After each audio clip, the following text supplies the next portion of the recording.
Bonjour.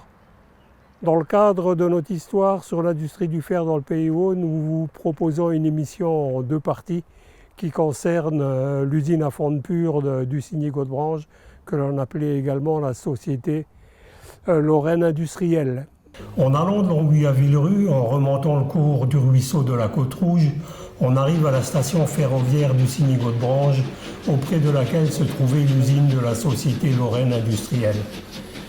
Au cours des années 1870 à 1878, des maîtres de forge étrangers achètent aux enchères publiques des terrains exploitables à Ussigny à des prix allant jusqu'à 200 francs l'art. On trouve notamment messieurs Stumm frères, maîtres de forge à Neunkirchen en Prusse-Rhénane, messieurs Collard frères, maîtres de forge à Steinfort au Luxembourg, monsieur Welter, propriétaire de terrains miniers à Rédange en Lorraine annexée, messieurs Balthazar et compagnie, exploitants à Audeltiche en Lorraine annexée, la société John Cockerill à Seraing en Belgique, la société des mines et forges de Dillingen-sur-Sarre en Prusse-Rhénane et les minières de Böcking à Oberkorn au Luxembourg. Messieurs Collard frères, maîtres de forge à Steinfort, et la société des mines et forges de Dillingen-sur-Sarre avaient acheté avant 1870 et jusqu'en 1875 plusieurs hectares de terrain dans la vallée de la Côte-Rouge à Ussigny, dans la perspective d'installer des hauts fourneaux. Messieurs Collard, on lui dit les Grands Prés et les forges de Dillingen au Douar. Après avoir entrepris des fouilles de fondation de l'usine et contrôlé le débit du ruisseau de la Côte-Rouge, qui n'est que de 196 litres par minute, chacune de ces sociétés demande à la préfecture l'autorisation d'établir un haut fourneau. Après les formalités administratives d'usage, l'autorisation est accordée enfin à messieurs Collard le 28 juillet 1876 et à la société de Dillingen le 13 décembre 1878. Messieurs Collard abandonnent très vite leur projet. Seule la société des forges de Dillingen commence la construction d'un haut fourneau. Les maîtres de forge allemands venus en France, même après la guerre, pour disputer à nos nationaux le reste des minerais échappés à l'annexion, espéraient obtenir la concession dite de Gaudebranche de 952 hectares de terre à mine qu'ils avaient reconnus dès 1874 par divers sondages. De toute évidence, on ne pouvait accorder une telle faveur à ces étrangers qui avaient annexé une partie de la Lorraine. Elle leur fut donc refusée et accordée en 1878 au syndicat de la Société civile des mines de Gaudebranche qui en dirige l'exploitation. Dans l'établissement métallurgique, comprenant uniquement le haut fourneau numéro 1, les annexes telles que les appareils à air chaud, machines soufflantes et chaudières n'étaient pas terminées, restaient sans emploi. En 1880, l'ingénieur en chef des mines à Nancy, M. Braconnier, prenant un congé de 3 ans, constitue une société nouvelle dans le but d'acquérir de la société sarroise les terrains, le haut fourneau et les constructions qu'elle n'avait qu'en partie élevées à Gaudebranche. La société Lorraine Industrielle est constituée le 24 décembre 1880. Les membres participants de cette association civile sont pour la plupart des notables de la région de Nancy. Il s'agit de messieurs Jean-Baptiste Paquel, Alfred Pacotte, Gustave Stem, propriétaire demeurant à Nancy, Désiré Germain, juge d'instruction au tribunal civil de Nancy, Eugène Marchal, le docteur en médecine, Jean-Baptiste Langlais, banquier, Charles-Eugène Tonnelier, avocat, et Eugène Michel, négociant, agissant en son nom et en vertu des procurations spéciales au nom de Gabriel Werder, bourgmestre de Rédange en Lorraine annexée, Jean-Pierre Tabary, industriel, et Sébastien Buchholz, rentier, demeurant tous deux à Esch-sur-Alzette, pour la Société des minières de Rédange et du Signy, dont le siège est à Rédange. Sur les 7000 actions de 500 francs, 3200 actions sont remises à la Société des minières de Rédange et du Signy pour l'apport des terrains, minières et hauts fourneaux du Signy de la Société de Dillingen. En janvier 1881, on se met aussitôt à l'œuvre et la mise à feu du haut fourneau numéro 1 peut avoir lieu le 26 juin de la même année. Peu de temps après, on songe à construire le haut fourneau numéro 2 et ses annexes.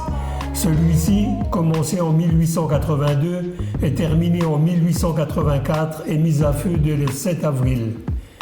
Les deux fourneaux fonctionnent simultanément jusqu'au 1er décembre 1884, date à laquelle le comptoir métallurgique de Longwy, organisme de vente des Fentes Lorraine, réduisant jusqu'à 50% la production de toutes les usines, la mise hors feu du fourneau 1 est alors décidée.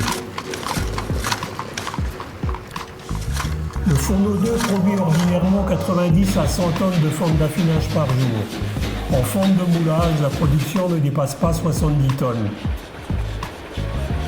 Le terrain de l'usine de Godebranche, voisin de la station du Signy, est très exigu et se trouve pris entre le chemin de fer de l'Est et la côte, non loin de la faille de la formation ferrugineuse qui a heureusement mis la ressource d'une carrière importante entre les mains des constructeurs de l'usine et leur a permis d'élever de gros murs pour gagner une place chèrement conquise mais judicieusement utilisée.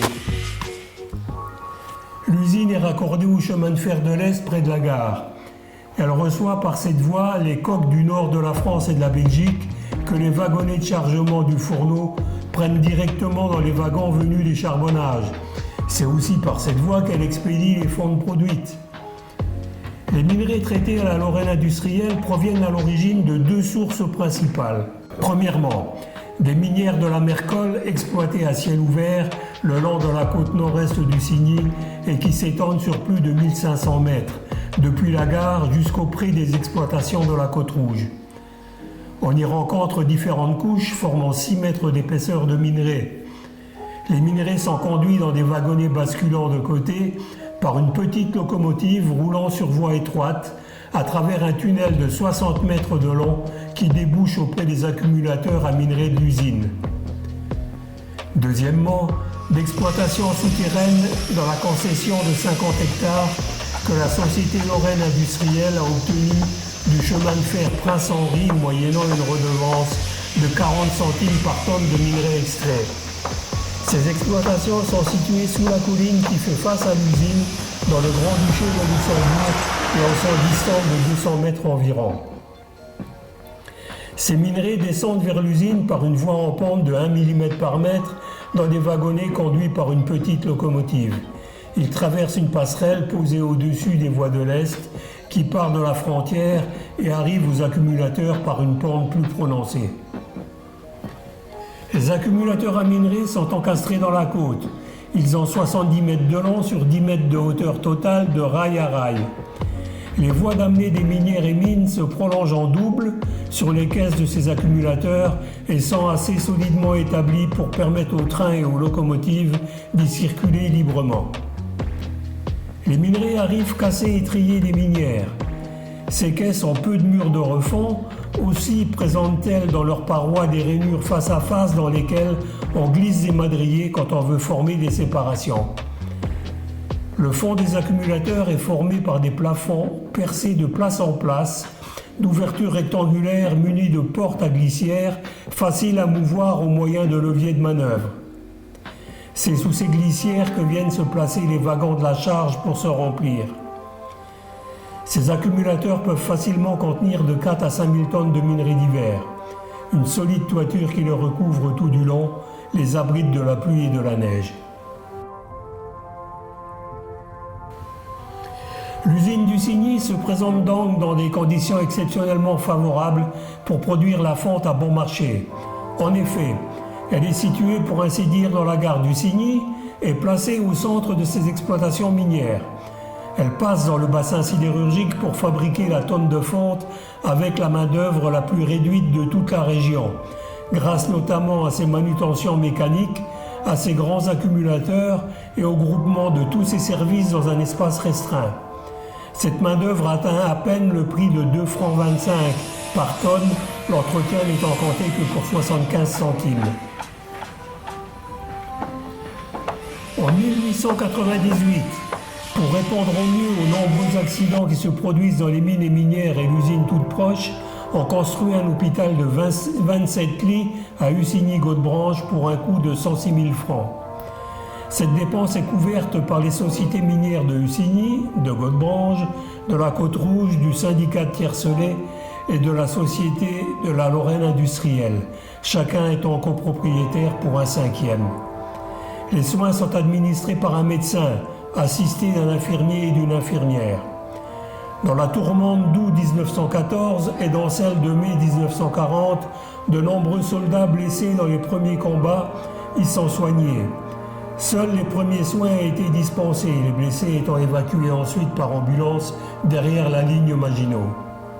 Fin de la première partie, nous vous donnons rendez-vous dans 15 jours pour la suite de l'histoire de l'usine d'Hussigny-Godebrange.